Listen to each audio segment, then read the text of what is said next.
Okay, so today we start our fifth part of our series on the book of Genesis. New beginnings is what I'm referring to this. We're starting over, looking at the beginnings again with a new light, if you will, a new awareness. Because these stories keep coming back to us, but we understand them at a different level. When we first look at them, they're kind of scary at a literal level, but when we come back to them with a little bit of an understanding of metaphysics, of a deeper meaning to the characters and the situations and circumstances, then they start.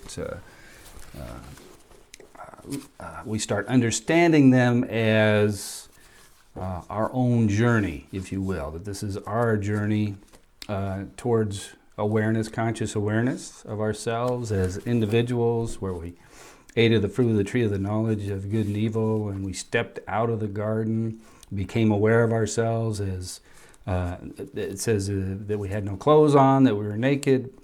We first became aware of ourselves as individual beings, and we started on this journey, this step up, if you will, step out of the Garden of Eden, stepping out of that protective circumstances. It's like coming out of the womb. When we're in the womb, it's Eden is symbolic of that womb state where we don't realize ourselves as being separate and individual. And at that point we aren't. We're part of the mother. And then once we are born into this world, we experience the lights and the cold and the noises, and all of a sudden, we're rocketed into a new dimension, if you will, a two-dimensional world where there's that which we like and that which we don't like, and that which we are happy about, and that's what we're not happy about. Eating the fruit of the tree of the knowledge of good and evil is becoming aware of the possibility for something other than good, other than God, that we call evil or the devil, which has no existence in and of itself, which is what we realize with the coming of Jesus, and that's what he tells us.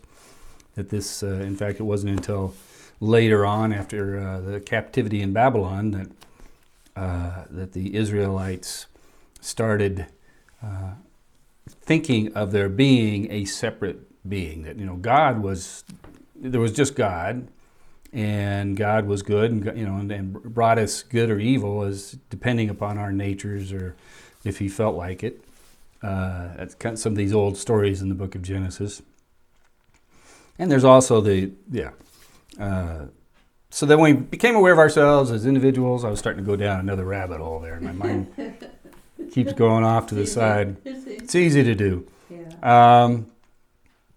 So then that's what we like and what we don't like, and then we have the story of Cain and Abel, where the Cain symbolizing the physical, which takes precedent over the mental, if you will. Everything, our sensory experience becomes all consuming, and so it's all about, when we're first born, it's all about me, mine, I, and it's, how much can I get, I'm hungry, I'm going to eat, it's all about the sensory experiences, touching, everything goes into the mouth of the child, they want to experience everything, even, their own poo, they'll grab it and play with it, and if they're allowed to, just because it's a sensory experience, and we're so consumed by the senses. And that's symbolic of Cain slewing Abel, or slaying, I should say. Slew is past tense, slaying Abel.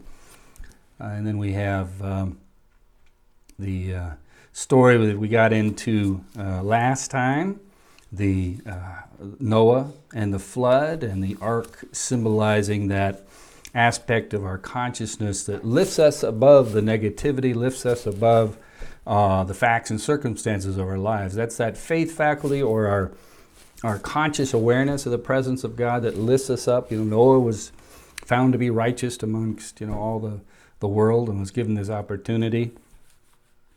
And we finished the story with the rainbow, It's not the finish of the story, actually, but we finished last time, I think, with the rainbow, and the rainbow being that pure white light of spirit that's refracted into the many colors and hues of life experience. And after, the land dries up and Noah and his family gets off the boat, the first thing that Noah does is to plant a vineyard. Isn't that what the first thing you would do when you get off the boat? Is plant the vineyard. Yeah, this is not literal history. This all has metaphysical meaning to it. And this is if you look at the story, it seems to a certain extent that this was just kind of tacked on as the story grew, because you realize these are people wandering in the desert. Supposedly Moses was the one that put this all down into writing during that 40-year period that they were wandering through the desert, that he's the author of Genesis and the first 5 books of the Bible through Deuteronomy, even though the story at the end of Genesis talks about his death, at the end of Exodus talks about his death. So you know that there was some additional authors to it. And as I've mentioned before, in a scholarship way, we look at the difference between Yahweh and Elohim, the J writer, and for Jehovah, which is the German pronunciation of Yahweh, and the E writer, the Elohim, when we see the different words where they call God either God or Lord, or see Lord is Yahweh or Lord God, and when it's just God, that's Elohim. So we have 2 different writers, and then there's also the priestly writers we introduced last time with the 7. We most often think of two animals of each kind, a pair of each kind coming on, and then later it says there were 7 pairs of clean animals and 1 pair of unclean animals. So the priestly writer, that was the part that's the ones that are so involved with the priestly functions and the religiosity of the book, and so there you start seeing that coming into the editing of the book before it came into final production, probably in the time of after David, when the book of Deuteronomy is found, the second telling of the law hidden in the temple.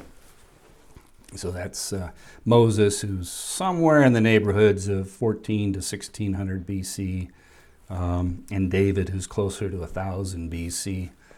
So these stories definitely had a chance to grow. Yeah. And if you play gossip, you know how exactly things change as it goes around the circle. Yeah.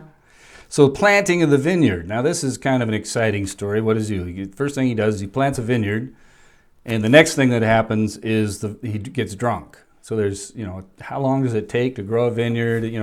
They're telling they've got a point to make with this particular. And what happens? He gets drunk. He passes out. His youngest son, Canaan, comes in and sees him naked. Tells his older brothers Ham and Japheth, about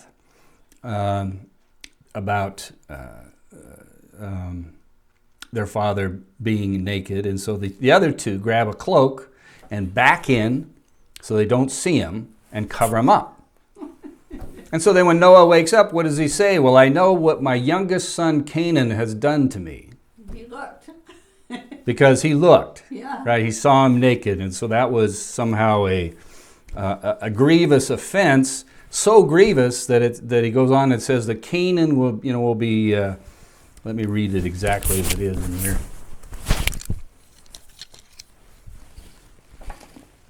Cursed be Canaan, a slave of slaves shall he be to his brothers. Where'd you add in there? That's in chapter 9 of the book of Genesis. So we're still in Genesis. We'll be in Genesis. So he curses Canaan. Now remember, at the time of Moses, they were off to the land of milk and honey, off to they were off to conquer Canaan. And so during this time, they're beginning to demonize the Canaans. Now remember Cain, the name Cain. Yeah. Right? Yep. Cain slew Abel, so he's a bad guy. And now we have Canaan being cursed by his father, saying that he will be subservient. And so when they're entering into Canaan to conquer the land under Joshua, which is a few books away, Genesis, Exodus, and Leviticus and Numbers and Deuteronomy, those are the 5 books of Moses. And then we have the book of Joshua, who takes us into the promised land. So Moses is just going to lead them out. We don't even get there in this book. We get into Egypt in this book. So Canaan's going to be his slave. Now Canaan, again, is that physical, outer physical body, if you will. In the Mysteries of Genesis, Charles Fillmore, co-founder of Unity, says, let the flesh come under the dominion of the spiritual man. So that's Noah saying, let Canaan be his servant. Of Japheth, Noah said, let him dwell in the tents of Shem. That is, let the intellectual man dwell under the protection of the spiritual man, not as a servant, but as a younger brother. Thus the physical mind, Ham, and the body, Canaan, come under the dominion of both the intellectual man and the spiritual man, the I am itself. So this is kind of the beginning of the understanding of the Trinity. We got 3 sons, one of which is Canaan, who represents the physical. And then we have the physical body. And we have Ham, who was the father, actually, of Canaan, Shem, and Japheth. So Ham was the father of Canaan. So we have the Japheth, who is the mental, and Shem, who is the spiritual, because Japheth lives in the house of Shem, and Cain and Ham will serve both the mental and the spiritual, Japheth and Shem. So we have this 3 sons. And one of the things we talk about when we look at Noah getting drunk is realizing that we often call alcohol spirits. And because people, virtually every culture uses either alcohol or some other chemical in order to enter into the spiritual realms. And they will have sorcerers, they will have, what are the other names for it? Medicine men, shamans, that's the word I was looking for, that's kind of in the cultural phenomenon anymore. The hallucinogenic. Hallucinogenics, peyote just recently was legalized in the state of, was it Colorado? Yeah. Yeah, and the Native Americans use that in their culture. Right.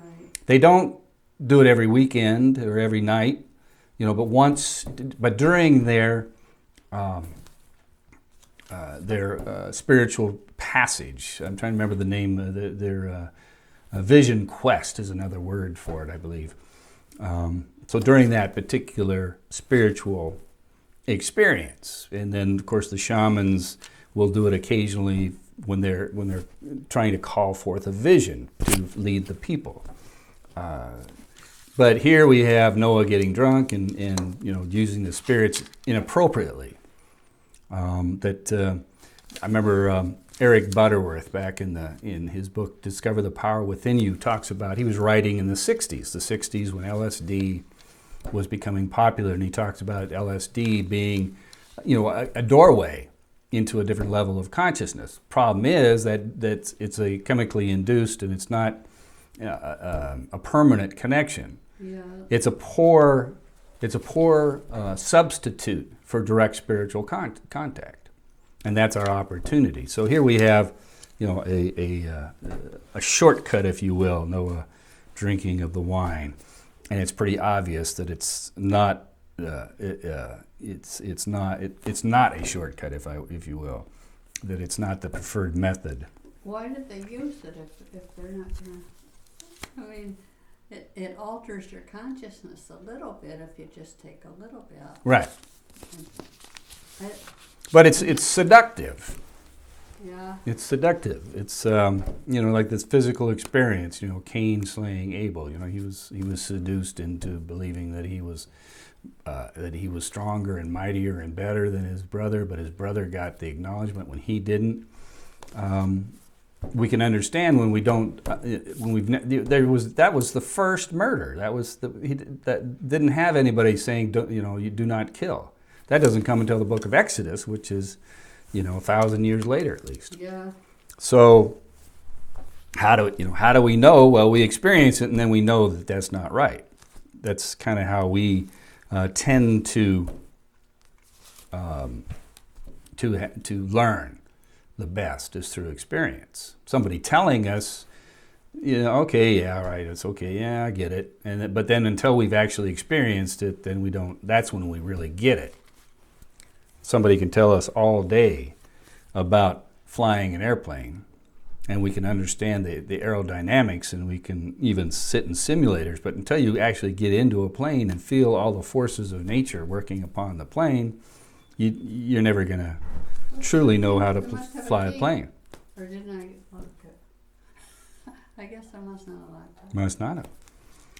So we go to the materials here, and it starts talking about after the flood of Noah, symbolic of cleansing and consciousness, and the apparent separation of the conscious mind from the unconscious. And then we go on to chapter 11, and we now see that the evolution of our mental level of being, the whole earth had one language. Come, let build for ourselves a city and a tower with its top in the heavens, and let us make a name for ourselves. So this is the story of the Tower of Babel. The Tower of Babel. And here it says that all the nations were of one language, and they're going to make a name for themselves. They're going to build a tall tower and make a name for themselves. Now, there's a story, ancient story, Enmakar and the Lord of Arata, that comes out of Sumerian. With the advent of anthropology and the digs in the Middle East, we're coming across more and more ancient writings going back 3,000-4,000 years before the Common Era, which we normally would call BC, and the scholars say BCE, before the Common Era. And long before the time of Moses, like I was saying, he was somewhere in the neighborhoods of 1400 to 1600 BCE. So we're going back another 1,000 to 2,000 years before that, with writings telling stories that are similar. Here in that particular story of Enmakar and the Lord of Arata, they're building huge monuments and towers to themselves. We know the Babylonian ziggurats, these towers, these floating gardens, they've sometimes been called. And that at this time, that gives an account of the confusion of the tongues, that is very similar to that of the story of the Tower of Babel. So here we have our tongue in the Genesis story. It says, "Let us make a name for ourselves." So when we start thinking that we are the one presence and the one power, when we start making ourselves God, what happens? Well, with self-awareness, it says, comes the temptation to elevate the importance of our physical beings. There was unity in the interchange of intelligence and purpose, but it was based on materiality. It is not spirit that leads man astray, but man's interpretation of the message of spirit as molded by man's mentality. That's from Mysteries of Genesis. We not only have consciousness, but we are aware that we are conscious, and as such we can plan for the future and build on the past. But when they are focused upon a purely physical level of existence for our own glory, that is, make a name for ourselves, we miss the mark of our potential with the resultant confusion represented by the Tower of Babel story.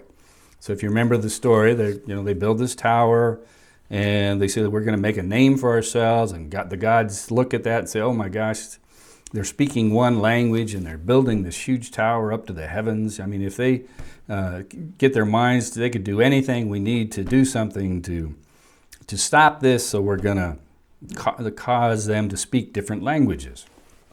And I can remember watching the movie of the Bible back when I was young, back in the mid-'60s, and watching them. They're building this tower, and the guy goes up to the top of the tower, and he shoots an arrow up into the clouds, and the clouds part, and the light shines, washes down over all of these people, and all of a sudden they're speaking languages and nobody can understand each other, and they eventually find somebody who's speaking the same language, and they go off and find others, and so they're breaking up into tribes and heading off into different directions. Doesn't make sense, does it?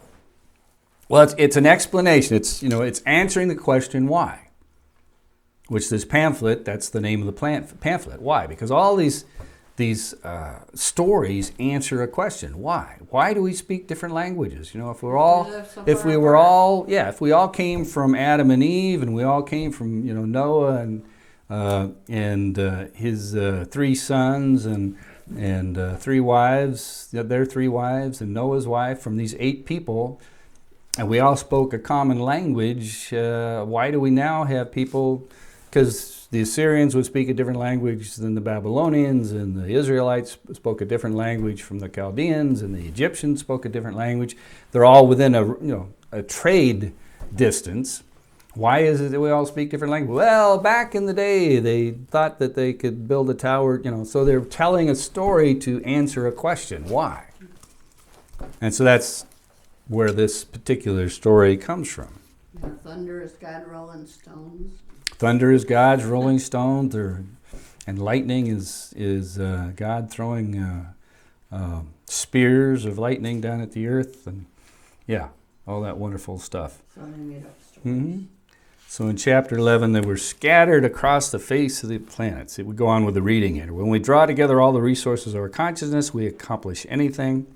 When it is for the glory of God, good prevails. When it is for the glory of the physical or the personality, confusion, Babel reigns. Our energies are scattered abroad over the face of all the earth. So Babel literally means confusion. And it's on the plain Shimar, in between the rivers Tigris and Euphrates. So this is all, it answers a question. We can see the reason why the story was written. We're talking about the Tower of Babel, and the reason it was written was to explain why it is that humans all speak different languages.